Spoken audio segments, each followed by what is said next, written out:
Target HS 2025, বিষয় nutrition বা পুষ্টিবিজ্ঞান, থার্ড সেমিস্টার। আজকে আমরা জানব কোশ্চেন প্যাটার্ন এবং মার্কস ডিস্ট্রিবিউশন সম্পর্কে।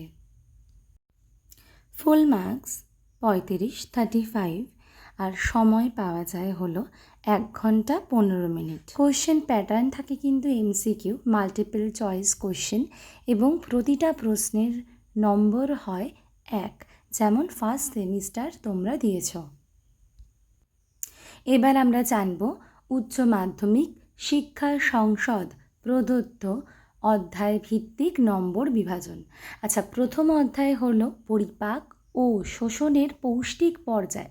এখান থেকে কিন্তু 12টা প্রশ্ন থাকবে, প্রতিটা প্রশ্নের মান হয় 1, মানে 12 নাম্বার। দ্বিতীয় অধ্যায় কি আছে?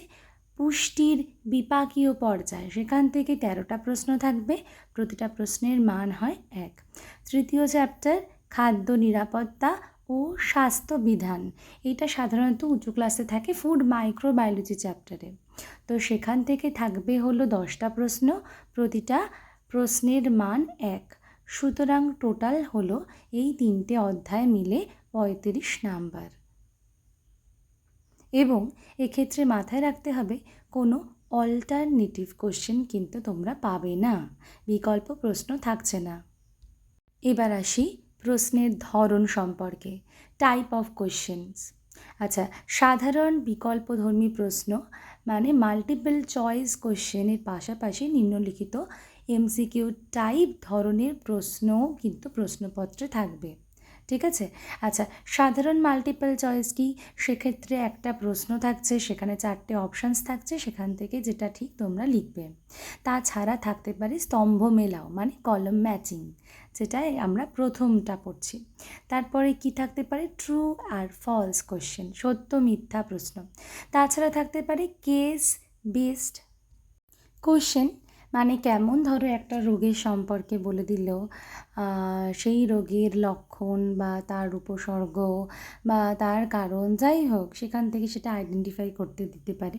তো এক্ষেত্রে রোগ তো না, কোনো বিপাকীয় পর্যায়ে তার ধরন বা তার সেখান থেকে উৎপাদিত পদার্থ কিছু একটা বলে দিল, সেই বিপাকীয় পর্যায়টা কোনটা, মানে আমি জাস্ট এমনি বলছি, তো যে কোনো হতে পারে। হ্যাঁ, আচ্ছা, ফিল ইন দ্য ব্ল্যাঙ্কস, শূন্যস্থান পূরণ।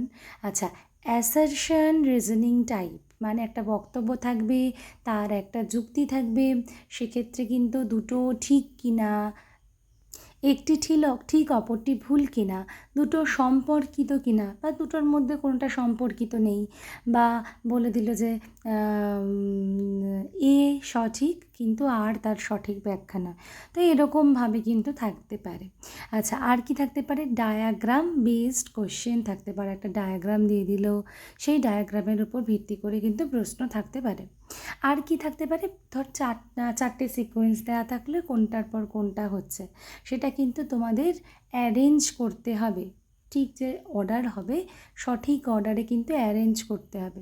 তো এই রকম প্রশ্নের ধরন হতে পারে। এটি একটি ওএমআর অ্যান্সার শিটের নমুনা, যেটা কিনা উচ্চ মাধ্যমিকে থাকতে পারে। ওএমআর অ্যান্সার শিটটি কিন্তু পূরণ করার কিছু নির্দেশাবলী থাকে, যেমন সেটাকে ভাঁজ করবে না কিংবা মুড়বে না, 4টে বিকল্প থাকবে, যেটা সঠিক কেবলমাত্র সেই বৃত্তটি নীল বা কালো কালির বলপেন দিয়ে পূরণ করতে হবে। বৃত্তগুলো সম্পূর্ণভাবে পূরণ করতে হবে। হোয়াইটনার দিয়ে কোনো পূরণ করা বৃত্তকে ঢাকা যাবে না। মানে বৃত্ত পূরণ করার কিন্তু সঠিক পদ্ধতির নিচে একটা ছবি দেওয়া থাকবে, যে কি কোনটা ভুল পদ্ধতি কোনটা সঠিক পদ্ধতি, সেটা দেখে পূরণ করবে। তোমরা সবাই জানো কিভাবে পূরণ করতে হবে, কাটা বা হাফ সার্কেল করা, রাইট, এই সমস্ত কিছু করা যাবে না। আর ওএমআর শিটে কিন্তু রেজিস্ট্রেশন নাম্বার লিখতে হবে, রোল নাম্বার লিখতে হবে। আচ্ছা, কোশ্চেন বুকলেট সিরিয়াল নাম্বার লিখতে হবে, তারপরে কোশ্চেন বুকলেটের যে সেট তুমি পাচ্ছ সেটা লিখতে হবে, সাবজেক্ট কোড লিখতে হবে, তার সঙ্গে সঙ্গে ক্যান্ডিডেটের কিন্তু ফুল সিগনেচারও সেখানে করতে হবে। এবং সেখানে কিন্তু সাবজেক্টের নাম লিখতে হবে, সেন্টার কোড লিখতে হবে এবং এইগুলো যখন ফিল আপ করবে তখন দেখবে যাতে কোনো রকম ভুল না হয়। একদম ছোট্ট করে এটা দেখা যাচ্ছে বলে অতটা বোঝা যাচ্ছে না। যদি ভিডিওটি তথ্যপূর্ণ মনে হয়, হেল্পফুল মনে হয়, তাহলে কিন্তু চ্যানেলটি সাবস্ক্রাইব করার অনুরোধ রইল। তাহলে কিন্তু পরবর্তীকালে যখন ভিডিও আপলোড করা হবে তখন তোমরা নোটিফিকেশান পেয়ে যাবে এবং দরকারি ভিডিও হলে তোমরা দেখতেও পারো।